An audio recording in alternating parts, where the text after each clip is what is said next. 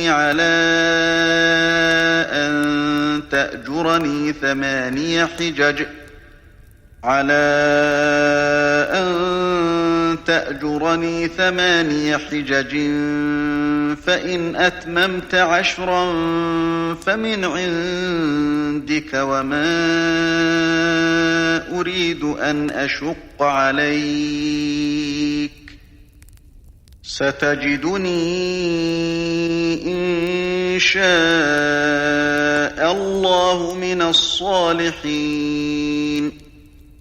قال ذلك بيني وبينك أيما الأجلين قضيت فلا عدوان علي والله على ما نقول وكيل فلما قضى موسى الأجل وسار بأهله آنس من جانب الطور نارا قال لأهلهم كثوا إني آنست نارا لعلي آتيكم منها بخبر أو جذوة من النار لعلكم تصطلون فلما أتاها نودي من شاطئ الوادي الأيمن في البقعة المباركة من الشجرة أن يا موسى إني أنا الله رب العالمين وأن ألق عصاك فلما رآها تهتز كأنها جان ولا مدبرا ولم يعقب يا موسى أقبل ولا تخف إنك من الآمنين أسلك يدك في جيبك تخرج بيضاء من غير سوء واضمم إليك جناحك من الرهب فذلك برهانان من ربك إلى فرعون وملئه إنهم كانوا قوما فاسقين قال رب إني قتلت منهم نفسا فأخاف أن يقتلون وأخي هارون هو أفصح مني لسانا فأرسله معي يرد أن يصدقني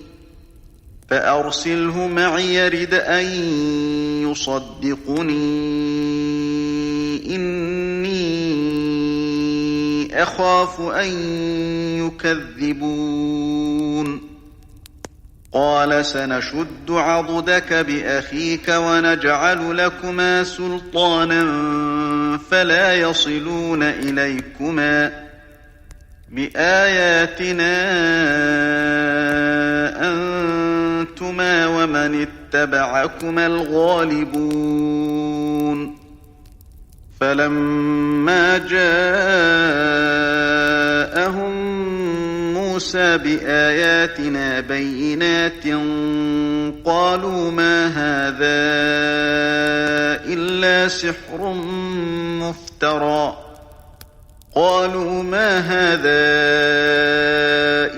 سحر مفترى وما سمعنا بهذا في آبائنا الأولين وقال موسى ربي أعلم بمن جاء بالهدى من عنده ومن تكون له عاقبة الدار ومن تكون له عاقبة الدار إنه لا يفلح الظالمون. وقال فرعون يا أيها الملأ ما علمت لكم من إله غيري فأوقد لي يا هامان على الطين فاجعل لي صرحا لعلي أطلع إلى إله موسى وإني لأظنه من الكاذبين. واستكبر هو وجنوده في الأرض بغير الحق وظنوا أنهم إلينا لا يرجعون.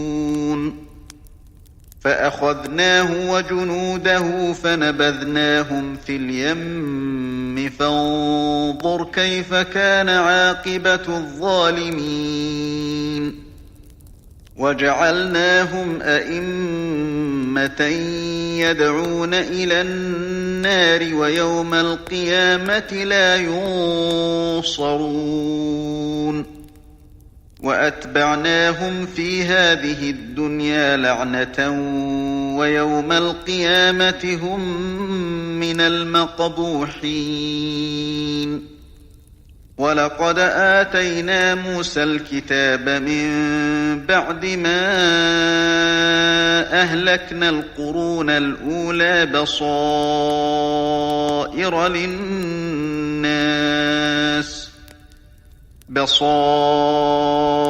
للناس وهدى ورحمة لعلهم يتذكرون. وما كنت بجانب الغربي إذ قضينا إلى موسى الأمر وما كنت من الشاهدين ولكننا أنشأنا قرونا فتطاول عليهم العمر وما كنت ثاويا في أهل مدين تتلو عليهم آياتنا ولكننا كنا مرسلين. وما كنت بجانب الطور إذ نادينا ولكن رحمة من ربك لتنذر قوما ما أتاهم من نذير من قبلك لعلهم يتذكرون. ولولا أن تصيبهم مصيبة بما قدمت أيديهم فيقولوا ربنا لولا أرسلت إلينا رسولا فنتبع آياتك ونكون من المؤمنين. فلما جاءهم الحق من عندنا قالوا لولا أوتي مثل ما أوتي موسى أولم يكفروا بما أوتي موسى من قبل قالوا سحران تظاهرا وقالوا إنا بكل كافرون. قل فأتوا بكتاب من عند الله هو أهدى منهما أتبعه إن كنتم صادقين. فإن لم يستجيبوا لك فاعلم أنما يتبعون أهواءهم ومن أضل ممن اتبع هواه بغير هدى من الله إن الله لا يهدي القوم الظالمين ولقد وصلنا لهم القول لعلهم يتذكرون الذين آتيناهم الكتاب من قبله هم به يؤمنون وإذا يتلى عليهم قالوا آمنا به إنه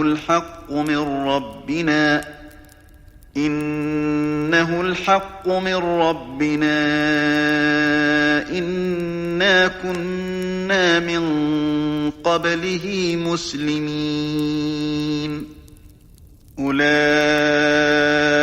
يؤتون أجرهم مرتين بما صبروا ويدرؤون بالحسنة السيئة ومما رزقناهم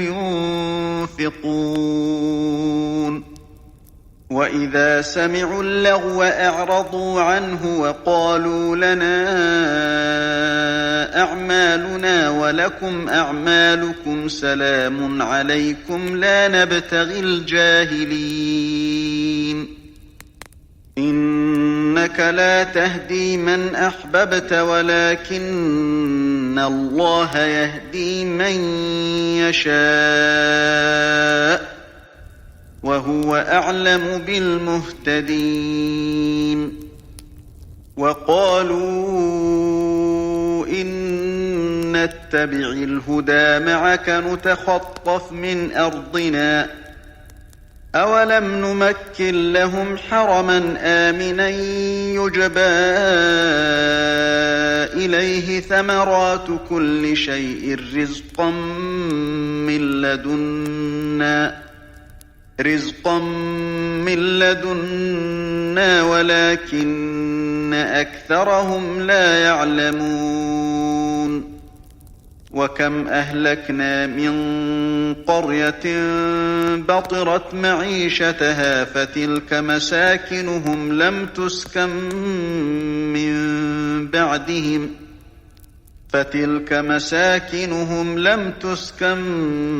من بعدهم إلا قليلا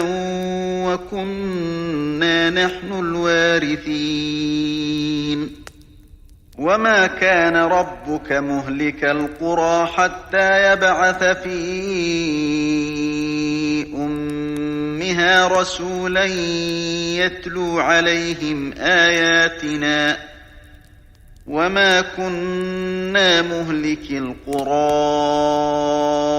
إلا وأهلها ظالمون وما أوتيتم من شيء فمتاع الحياة الدنيا وزينتها وما عند الله خير وأبقى أفلا تعقلون أفمن وعدناه وعدا حسنا فهو لاقيه كمن متعناه متاع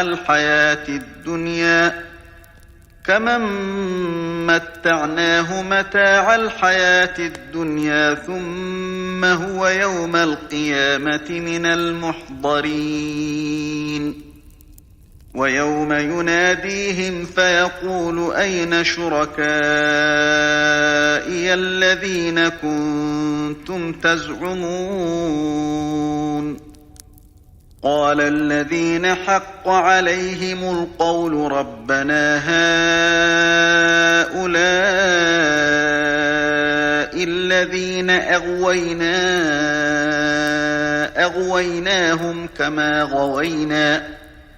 أغويناهم كما غوينا تبرأنا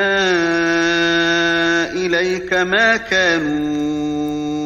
إيانا يعبدون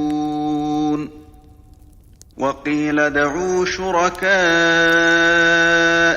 فدعوهم فلم يستجيبوا لهم ورأوا العذاب لو أنهم كانوا يهتدون ويوم يناديهم فيقول ماذا أجبتم المرسلين فعميت عليهم الأنباء يومئذ فهم لا يتساءلون فأما من تاب وآمن وعمل صالحا فعسى أن يكون من المفلحين وربك يخلق ما يشاء ويختار ما كان لهم الخيرة سبحان الله وتعالى عما يشركون وربك يعلم ما تكن صدورهم وما يعلنون وهو الله لا إله إلا هو له الحمد في الأولى والآخرة وله الحكم وإليه ترجعون قل أرأيتم إن جعل الله عليكم الليل سرمدا إلى يوم القيامة من إله غير الله يأتيكم بضياء أفلا تسمعون قل أرأيتم إن جعل الله عليكم النهار سرمدا إلى يوم القيامة من إله غير الله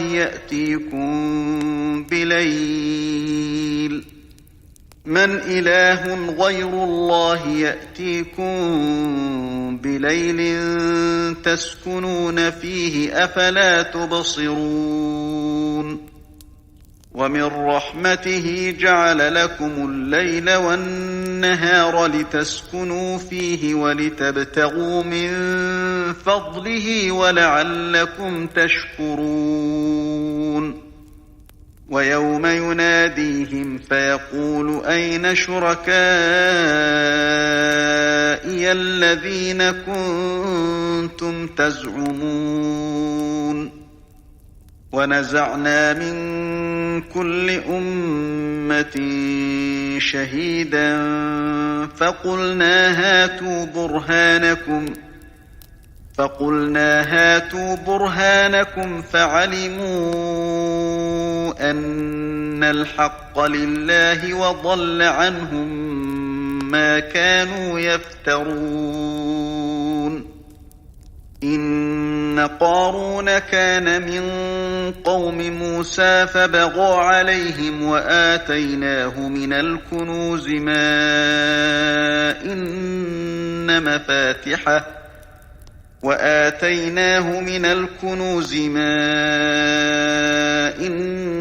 مفاتحه لتنوء بالعصبة أولي القوة إذ قال له قومه لا تفرح إن الله لا يحب الفرحين وابتغ فيما آتاك الله الدار الآخرة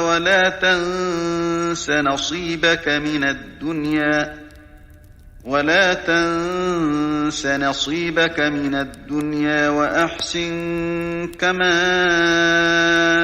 أحسن الله إليك ولا تبغ الفساد في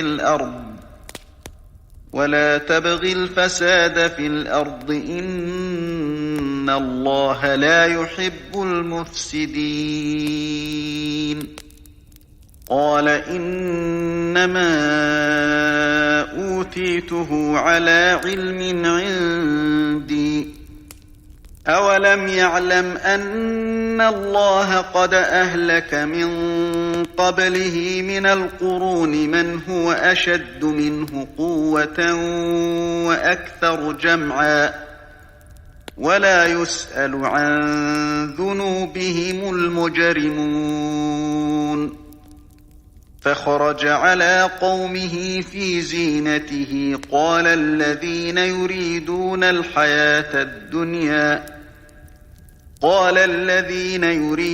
الحياة الدنيا يا ليت لنا مثل ما أوتي قارون إنه لذو حظ عظيم. وقال الذين أوتوا العلم ويلكم ثواب الله خير لمن آمن وعمل صالحا ولا يلقاها إلا الصابرون. فخسفنا به وبداره الأرض فما كان له من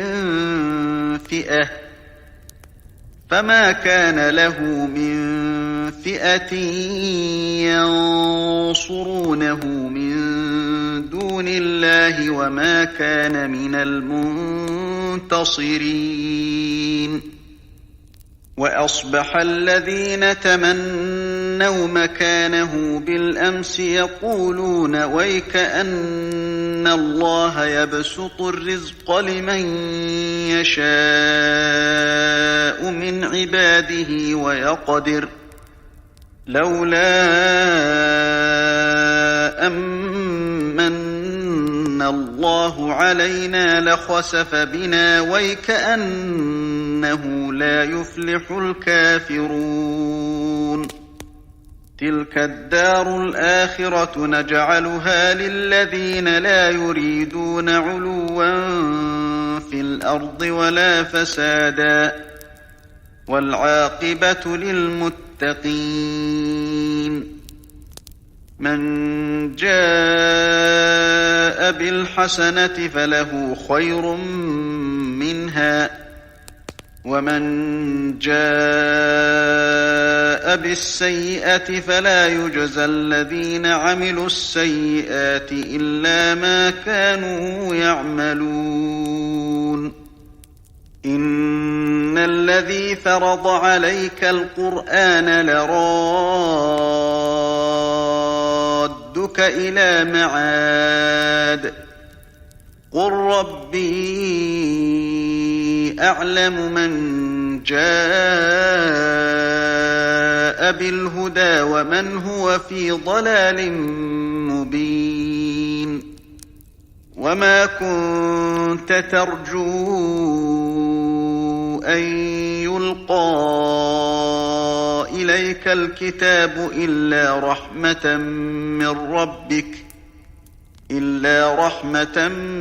من ربك فلا تكونن ظهيرا للكافرين. ولا يصدنك عن آيات الله بعد إذ أنزلت إليك وادع إلى ربك ولا تكونن من المشركين. ولا تدع مع الله إلها آخر لا إله إلا هو كل شيء هالك إلا وجهه له الحكم وإليه ترجعون.